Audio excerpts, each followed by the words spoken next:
Le leadership est l'âge. Ton âge ne te fait pas un leader. Être un leader au XXIe siècle, c'est avoir la capacité de consoler ceux qui pleurent, d'être en mesure de gérer des situations et être un aventurier.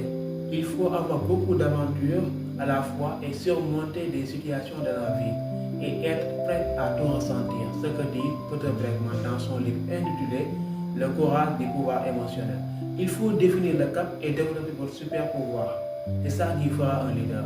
Être un leader ne veut nullement dire prendre l'âge ou bien avoir un âge avancé par rapport aux autres. C'est être en situation et surmonter la peur à travers ces situations que vous avez eu à traverser durant votre vie. Ce qui fait un leader, ce n'est pas ce qu'il a comme titre, ni sa position, ni son âge, mais ce qui lui fait être un leader reconnu au niveau mondial, c'est sa capacité de créer des initiatives et d'aider les autres. Le vrai succès n'est pas ce que vous avez, mais qu'est-ce que vous faites avec ce que vous avez. La plupart d'entre nous considèrent un leader leur père ou bien le plus âgé de la commune, alors en réalité, c'est celui qui a la capacité de résoudre les situations, les problèmes, afin d'apporter des solutions de développement.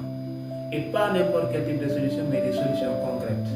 Être un leader, c'est celui qui ne doute pas de son talent, ni de l'évolution de sa société, mais celui qui a toujours une solution pour résoudre le problème de la communauté.